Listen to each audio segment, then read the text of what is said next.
بسم اللہ الرحمن الرحیم۔ السلام علیکم ورحمۃ اللہ وبرکاتہ۔ آج میری گفتگو کا موضوع ہے اسلاموفوبیا، اور ہم سب جانتے ہیں کہ ایک ایسی ٹاپ اسٹوری ہے دنیا کی کہ ہر ورلڈ پلیٹ فارم پر اس پر ڈسکشن ہو رہی ہے، اور خاص طور پہ خاص پہلو پر میں اس کے بات کرنا چاہتا ہوں، آج آپ کے ساتھ شیئر کرنا چاہتا ہوں۔ وہ یہ کہ دور حاضر کے مسلمان بہت سے ممالک میں رہتے ہیں، ظاہر 58 ممالک مسلمان کہلاتے ہیں۔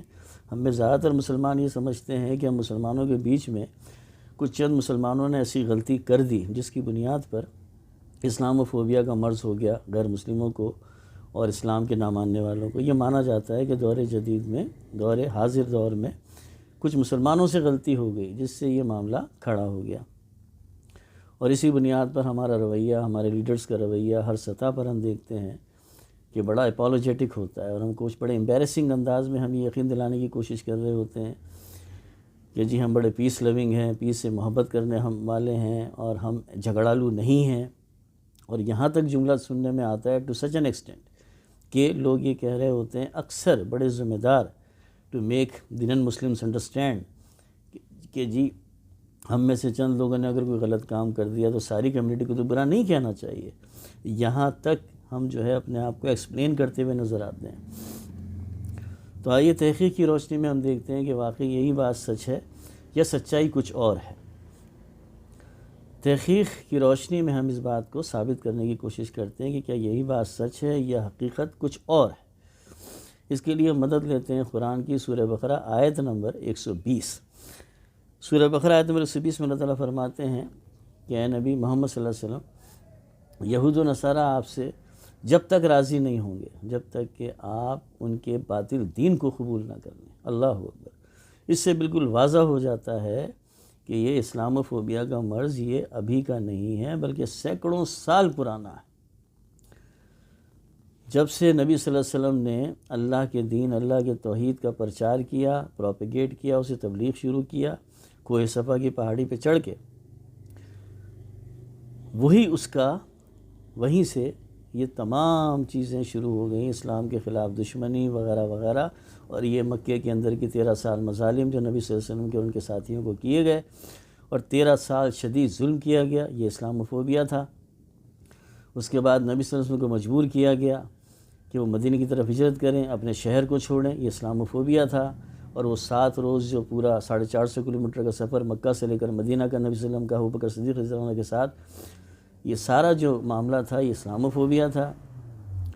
اور اس کے بعد مدینہ پہنچ کر بھی جنگ بدر ہوئی، جنگ احد ہوئی، جنگ خندق ہوئی، اور صلح حدیبیہ ہے، فتح مکہ ہے، اس کے بعد جنگ حنین ہے، اس کے بعد تبوک ایکسپیڈیشن ہے۔ یہ تمام چیزیں اصل میں یہ اسلاموفوبیا تھا، اسلاموفوبیا کی وجہ سے ہوئی۔ تو واضح ہوا کہ یہ اب کے دور کی پیداوار نہیں ہے، یہ تو جب سے ہی ہے، جب سے دین حق کا نبی صلی اللہ علیہ وسلم نے لوگوں کو سمجھایا، بتایا، شروع کیا، اعلان کیا، تو یہ جب سے ہی ہے۔ یہ کوئی ہمارے دور سے، نئے دور سے کوئی جنریشن ابتدا نہیں ہے اس چیز کی۔ اگر ہم تحقیق کی روشنی میں دیکھتے ہیں تو بات کچھ اور سامنے آتی ہے، وہ آپ کے سامنے آ گئی۔ اور جہاں جہاں جب ان کو موقع ملے گا، جو لوگ بھی اسلام مخالف ہیں دنیا میں، جہاں جہاں موقع ملے گا وہ اپنے اس اینٹاگونزم کو وینٹیلیٹ کریں گے۔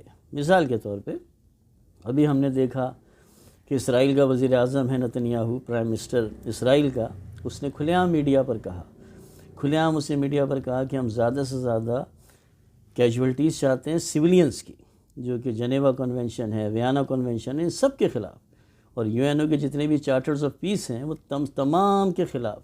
لیکن کسی نے دنیا میں اس کو دہشت گرد نہیں کہا، ایگریسر نہیں کہا، آفینسو نہیں کہا، کسی نے یہ نہیں کہا کہ وہ غلط ہے۔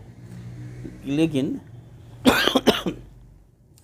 ایک گلو بٹ نامی آدمی جس نے 4-5 گاڑیاں توڑی، اس کے معاملے کو اتنا زیادہ پروپیگیٹ دنیا میں کیا گیا صرف اس لیے کہ مسلمانوں کو برانڈ بنانے کے لیے، مسلمانوں کو ڈیفیم کرنے کے لیے اس نے 4-5 گاڑیاں توڑی۔ تو آکسفورڈ ڈکشنری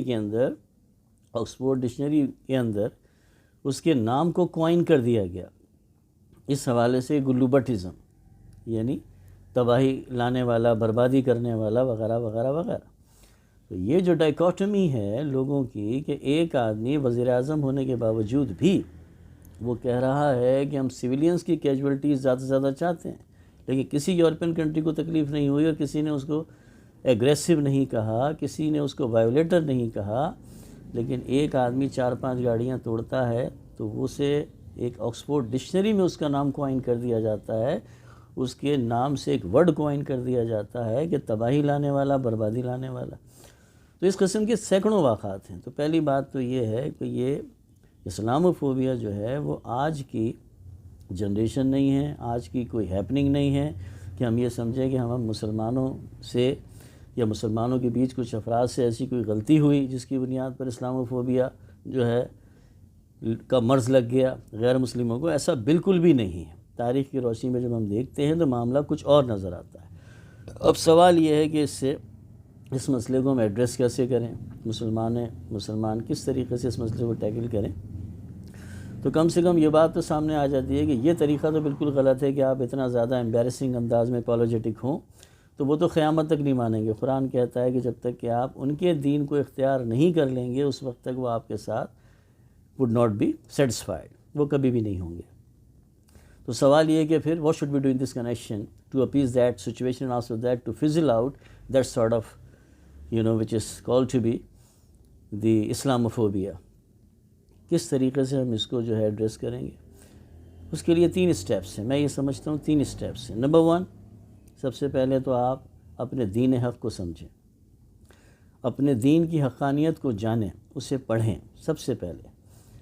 نمبر 2، یہ جو 58 ہم اسے کہتے ہیں مسلمان ملک، تو یہ مسلمان اور اسلامی ملک جب بنیں گے کہ جب ریاست حکومت کے لیول پر اسلام نافذ کیا جائے گا۔ جب ریاست کے لیول پہ اسلام نافذ کیا جائے گا، حکومت کے لیول پہ اسلام نافذ کیا جائے گا، تو پھر ہم اسے کہہ سکیں گے کہ یہ اسلامی ممالک ہیں۔ لیکن اگر ریاست کے لیول پر اسلام نافذ، قرآن و حدیث کا نظام نافذ نہیں کیا جاتا ہے تو ہم انہیں اسلامی ممالک نہیں کہہ سکتے۔ تو پہلی چیز تو یہ ہے کہ حکومتی لیول پر اسلام کا نفاذ کیا جائے، مسلم دنیا یہ سوچے، تو پھر آٹومیٹکلی ان چیزوں کو ایڈریس کیا جا سکتا ہے۔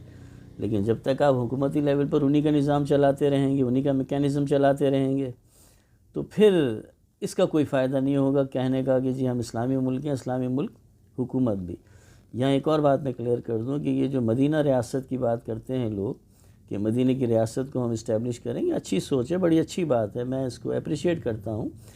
لیکن بات یہ ہے کہ تھوڑا سا you must consider about the situation that how the state of Madina was established. So that has to be considered here with the consultation by all people who are claiming that we will establish the Riyasat Medina. So they have good intention, no doubt in that, I endorse that. لیکن بات یہ ہے کہ نبی صلی اللہ علیہ وسلم نے مدینہ کی ریاست کیسے قائم کی تھی؟ حکومتی لیول پر اسلام تھا، حکومتی لیول پر اسلام تھا۔ ایسا نہیں تھا کہ حکومتی لیول پر کوئی اور نظام ہو، کوئی اور میکینزم ہو، کوئی اور طریقہ کار ہو اور اسلام جو ہے گلی محلوں میں، ایسا نہیں تھا۔ حکومتی لیول پر نظام اسلام کا تھا، قرآن و حدیث کی روشنی میں ہر فیصلہ کیا جاتا تھا حکومتی۔ تو یہ تھی مدینہ کی ریاست۔ تو حکومتی لیول پر اسلام کو جو ہے نافذ کرنا پڑے گا، نمبر 2۔ نمبر 3، یہ سمجھنا پڑے گا، یہ سچائی کے ساتھ اس نظریے کو لینا پڑے گا، اس حقیقی نظریے کو، کہ ہم کمزور نہیں ہیں۔ ہمیں پیسمسٹ جو کر دیا گیا ہے میڈیا کے ذریعے سے، مین اسٹریم میڈیا کے ذریعے سے، اور ایسے ایسے میڈیا پر لوگ بیٹھے ہوتے ہیں جو ہمیں یہ پورٹرے کرتے ہیں کہ جی مسلمان بڑے کمزور ہیں، مسلمانوں کو فالو کرنا بڑا ضروری ہے، یعنی مسلمان کے لیے بڑا ضروری ہے کہ ان غیر اسلامی حکومتوں کو فالو کریں۔ ہم بڑے کمزور ہیں، ہمارے پاس کوئی طور طریقہ نہیں، ٹیکنالوجی نہیں، طاقت نہیں، ریسورسز نہیں، ہمیں یہ بتایا جاتا ہے۔ بالکل غلط ہے، بالکل غلط ہے۔ الحمدللہ ہم کمزور بالکل نہیں ہیں۔ دنیا کی بلند ترین چوٹیوں میں سے 80% چوٹیاں مسلمان ملکوں کے اندر ہیں۔ 72% تیل کی ضروریات مسلمان ممالک پورا کرتے ہیں۔ اللہ اکبر۔ دنیا میں سونے کی مائنز جتنی بھی ہیں ان میں سے 70% مسلمان ملکوں کے اندر ہیں، وغیرہ وغیرہ وغیرہ۔ اس میں بہت سارے میں فگرز دے سکتا ہوں کہ جس میں الحمدللہ مسلمان ملکوں کو اللہ رب العزت نے انرچ کیا ہے، منرلز میں، ہر چیز میں۔ تو ہم جو ہے کمزور نہیں ہیں، بات صرف اتنی ہے، ریئلائز کرنے کی بات ہے کہ ہم صرف جو ہے وہ صحیح معنوں میں قرآن و حدیث کو فالو کریں تو اللہ رب العزت نے ہمیں بڑی طاقت دی ہے۔ اور یہ 3 جو اسٹیپس ہیں جو میں سمجھتا ہوں کہ یہ اختیار کیے جائیں گے تو انشاءاللہ آپ دیکھیے گا کہ آپ کو، کیونکہ یاد رکھیے جو حق ہوتا ہے نا، حق کی شان ہی یہ ہے، حق کی شان ہی یہ ہے کہ اس کا اختلاف کیا جائے گا۔ اگر کوئی حق بولا گیا اور اس کا کوئی اختلاف سامنے نہیں آیا، سامنے سے کوئی مخالف سامنے نہیں آیا تو وہ حق ہی نہیں ہے، تو اس بات سے مت گھبرائیے۔ تو حق ہوتا ہے تو آٹومیٹیکلی اس کا اختلاف ہوتا ہے۔ تو جب یہ 3 اسٹیپس اگر لے لیے جائیں، اسلامی دنیا، مسلم ممالک اس بات کو ریئلائز کریں تو انشاءاللہ آٹومیٹیکلی یہ اسلاموفوبیا میٹیگیٹ ہو جائے گا اور آپ کو اپولوجیٹک اور امبیرسنگ کنڈیشن میں نہیں آنا پڑے گا۔ بہت شکریہ۔